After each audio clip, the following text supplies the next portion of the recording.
Since its humble founding in Chicago in 1955, AAR has grown to become a global leader in aviation maintenance and parts supply services. With its 70-year anniversary on the horizon, we will talk with AAR's chairman, president, and CEO, John Holmes, about the company's continued growth, including through a number of key acquisitions. As an individual, Holmes has displayed an ability to identify opportunities and embrace roles initially thought to be beyond his years. These rare qualities will enable AAR to continue operating from a position of strength for years to come. My name is Jay Pereira, and this is A Moment With.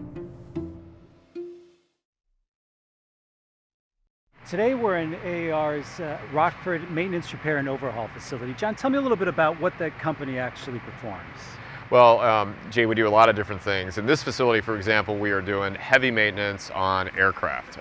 So whole commercial aircraft come into this facility for scheduled visits, meaning they've flown a certain amount of hours and been around for a certain amount of time, and now they're due for a maintenance check. When the aircraft come in, we take them apart, we perform very detailed inspections. If there's anything that needs to be fixed, and there always is, we fix those things, then we put the aircraft back together and we send it on to our customer. And we do that here as well as in another number of other locations around North America for some of the biggest airlines in the world. The other thing we do, in addition to repairing aircraft, is we repair aircraft parts. So not the whole aircraft, but just individual parts. And we also sell those parts. John, AAR is based in Chicago, and you yourself call Chicago home. What does Chicago mean to AAR, and what does it mean to you personally? Well, we're huge fans of Chicago, both at the company and in my family. And as you know, AAR was founded here in 1955. We've got a long and rich history in Chicago. We were founded right downtown. A few years later, we moved our headquarters to the suburbs, where we've been ever since. And a few years after that, many years after that, we built this facility here, northwest of the city in Rockford. So deep roots and deep ties to Chicago, and we're proud to be Chicagoans. John, as a child, what did you want to be when you grew up? Okay, this may sound a little cheesy and a little untrue, but I actually legitimately did want to be a CEO. I knew I wanted a career in business from a very early age. John, what's the best part of the job? Working with our team. We've got an incredible team of 6,000 people around the world, and I've been at the company for 22 years, and having the ability to grow up with so many of the people on the team, having the ability to recruit and be a part of building the team is an incredibly rewarding experience. John, thank you so much for sitting down with us today. We know you're a busy guy. There's a lot going on. Thanks for spending a few minutes with us. Thank you, Jay. Well, you're always going to make time to talk about your favorite topic, and mine is AAR. So it's good to be here in our Rockford facility, which just a few years ago was literally a cornfield. And now we've got hundreds of people working on airplanes. So that's neat progress in a short amount of time. Exciting place to be, for sure. Sure is. For those who may not know, in simple terms, what does AAR do as a company? That's a great question. We've been around for a long time, and we are an aviation services company, and we service both the government market as well as the commercial market, about 30% government, about 70% commercial. And we do three things. We sell parts, we sell new parts and used parts. These are airplane parts.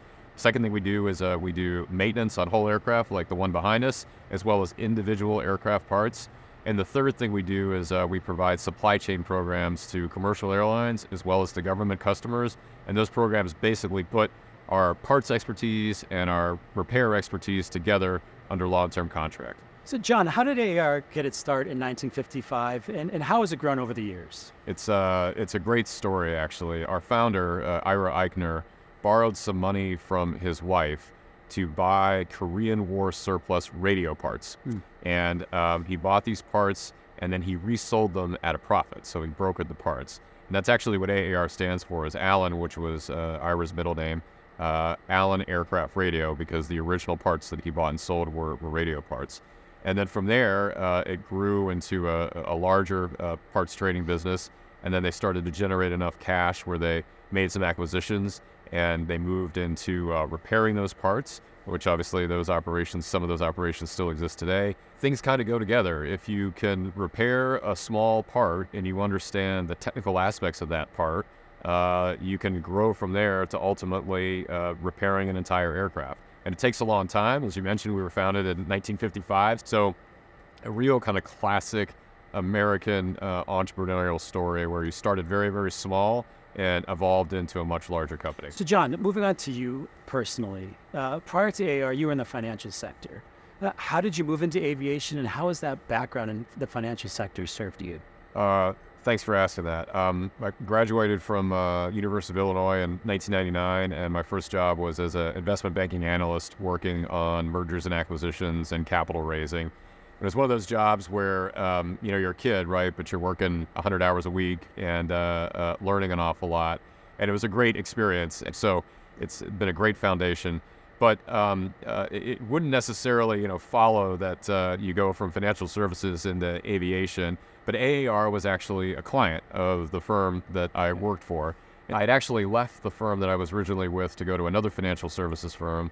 And a gentleman that I used to work for, who was very familiar with AAR, called and said, hey, they're looking for a new director of mergers and acquisitions because they want to acquire companies. This was in June of 2001. And you were brought into the company by your predecessor CEO, David Storch. How did he sell you on the opportunity? David really didn't have to do much selling. I was pretty sold when I walked in. To have the opportunity at a young age, I was only 24 at the time, to go and report directly to the CEO of a global publicly held company to help execute an M&A strategy. I mean, that, for what I was interested in, was a dream come true. And so I think in that first meeting, he was not selling me. I was definitely trying to sell him. John, you committed to joining the company on September 10th, 2001. How did the events of 9/11 shape your experience? It shaped all of our lives, certainly in different ways. But as it relates to my experience, I was hired to help the company embark on a growth strategy through M&A. And after 9/11, that was about the most difficult period at that time that AAR had ever gone through. And so we were in survival mode. We were not in growth mode. And here I was hired to execute a growth strategy. Realistically, we were not going to be able to execute anything at the time. And so my job unintentionally morphed into, okay, we're going to probably have to sell some divisions to raise capital to keep the company going. And of course, I had that type of experience. Having such an intense first year of being in survival mode, it really caused me to learn an awful lot about the business, which ended up being a real positive. And watching David and the types of decisions he made back 20 years earlier after 9/11 was a great kind of baseline for the types of decisions the team and I would have to make as we navigated the COVID downturn. John, you've been CEO of AAR for about 6 years. What are you most proud of? I think I'm most proud of two things. Number one, the culture that we have at the company. We've maintained that. We've grown a lot, but we've maintained the entrepreneurial culture and the nimbleness, et cetera, that I think make us great. And the team, from the leadership team on down, they really have embraced that. And I love visiting our facilities and being with our people and seeing that all around the world in each of our locations. The second thing I'm most proud of is the focus that we've brought to the company. For many years, AAR did many different things, and we were involved in many different businesses. And those businesses were not necessarily related to each other, and they didn't necessarily help the other businesses grow. What we've done is we've really focused the company on the activities where we are the best. And by focusing the portfolio on activities that reinforce their collective growth prospects, we've really created a great and unique foundation for growth for the future. How did the COVID-19 pandemic impact AAR? We had to make a lot of decisions in a short amount of time, not knowing the depth or duration of the crisis. And think about it. I mean, our commercial business for many, many quarters was down 90%. 90%. I mean, you couldn't conceive of something that significant in any scenario, and we had to navigate through it.